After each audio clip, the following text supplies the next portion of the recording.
નમસ્કાર મિત્રો દેશ અને દુનિયાના સુપરફાસ્ટ સમાચારમાં તમારું સ્વાગત છે। અમરેલીમાં નેશનલ હાઈવે પર અકસ્માતમાં સિંહણનું મોત। અમરેલીના જાફરાબાદમાં હેમણ ગામ પાસે નેશનલ હાઈવે પર અજાણ્યા વાહનની ટક્કરે એક સિંહણનું કરુણ મોત નીપજ્યું છે। મોડી રાત્રે રોડ ક્રોસ કરતી વખતે પૂર ઝડપે આવતા વાહને સિંહણને અડફેટે લીધી, જેના કારણે તેનું ઘટના સ્થળે મોત થયું છે। વન વિભાગે સિંહણના મૃતદેહને પોસ્ટમોર્ટમ માટે ખસેડીને તપાસ તેજ કરી છે। હિટ એન્ડ રન કરનાર વાહન ચાલકને ઝડપી પાડવા માટે કાર્યવાહી હાથ ધરવામાં આવી છે।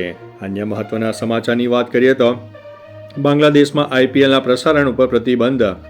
બાંગ્લાદેશી ક્રિકેટર મુસ્તફિઝુર રહેમાનને આઈપીએલમાંથી બહાર રાખવાના વિવાદ બાદ બાંગ્લાદેશ સરકારે મોટો નિર્ણય લીધો છે। સરકારે દેશમાં આઈપીએલના પ્રસારણ અને પ્રચાર પર સંપૂર્ણ પ્રતિબંધ લગાવી દીધો છે। સત્તાવાર આદેશ મુજબ આઈપીએલ સંબંધિત તમામ ઇવેન્ટ્સ અને બ્રોડકાસ્ટિંગ તાત્કાલિક અસરથી સસ્પેન્ડ કરવામાં આવ્યા છે। બાંગ્લાદેશ સરકારે આ પગલાંને જનહિતમાં લીધેલા નિર્ણય ગણાવ્યો છે। અન્ય મહત્વના સમાચારની વાત કરીએ તો બગદાણાધામ વિવાદ। હીરા સોલંકીએ સીએમને કરી છે રજૂઆત। બગદાણા ધામમાં સર્જાયેલા વિવાદને લઈને હીરા સોલંકી અને કોળી સમાજના આગેવાનોએ ગાંધીનગર ખાતે મુખ્યમંત્રી સાથે મુલાકાત કરી। મુખ્યમંત્રીના નિવાસસ્થાને યોજાયેલી આ બેઠકમાં ઘટનાની તટસ્થ તપાસ અને ન્યાયની માગણી કરવામાં આવી। હીરા સોલંકીએ સ્પષ્ટતા કરી હતી કે આ કોઈ રાજકીય મુદ્દો નથી। તેમણે જવાબદાર અસામાજિક તત્વો સામે કડક કાર્યવાહી કરવાની રજૂઆત કરી છે। અન્ય મહત્વના સમાચારની વાત કરીએ તો ખેડૂતોનો કલેક્ટર કચેરીએ હલ્લાબોલ।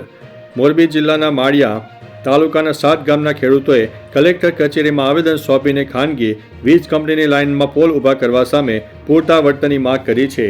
કચ્છથી જામનગર જતી આ વીજ લાઇન ઘણા ગામોમાં ખેતરોમાંથી પસાર થાય છે। ખેડૂતોને પોલ માટે નોટિસ મળી છે, પરંતુ વળતર અંગે સ્પષ્ટતા નથી, જેનાથી અસંતોષ વધ્યો છે।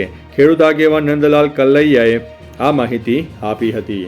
અન્ય મહત્વના સમાચારની વાત કરીએ તો એક પેડ માં કે નામ અભિયાનનો છેદ।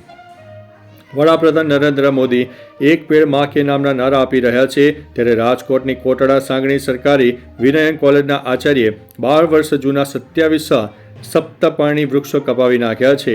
આને લઈને પર્યાવરણ પ્રેમીઓમાં રોષ જોવા મળ્યો છે અને તેઓએ વડાપ્રધાન મુખ્યમંત્રીને રજૂઆત કરીને આચાર્યને સસ્પેન્ડ કરીને વન સંરક્ષણ ધારા મુજબ દંડ અને સજા કરવાની માંગ કરી છે।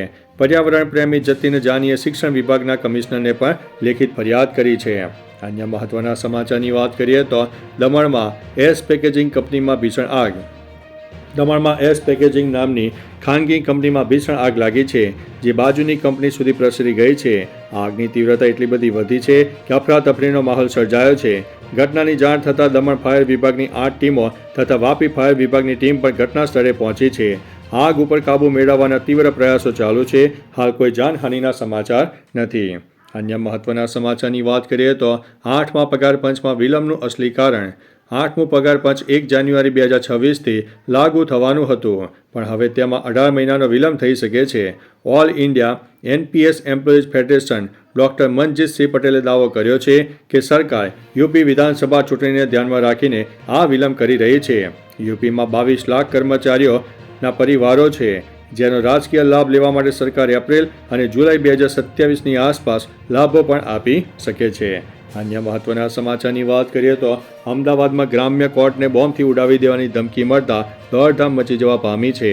અમદાવાદમાં ઇન્કમટેક્સ નજીક આવેલી ગ્રામ્ય કોર્ટમાં બપોરે એક અજાણ્યા ઈમેલ દ્વારા બોમ્બથી ઉડાવી દેવાની ધમકી મળતા તંત્રમાં દોડધામ મચી ગઈ છે। આ ઈમેલ મળતાની સાથે જ કોર્ટ પરિસરમાં ભયનો માહોલ સર્જાયો હતો। સાવચેતીના ભાગરૂપે કોર્ટનું કામકાજ તાત્કાલિક અસરથી સ્થગિત કરી દેવામાં આવ્યું છે। ઘટનાની જાણ થતાં જ પોલીસ સહિત બોમ્બ સ્ક્વોડ અને ડોગ સ્ક્વોડની ટીમ ઘટના સ્થળે પહોંચી ગઈ છે। તો ચાલો મિત્રો, ફરીથી દેશ અને દુનિયાના સુપરફાસ્ટ સમાચાર લઈને મળતા રહીશો। ત્યાં સુધી અમને રજા આપશો। નમસ્તે।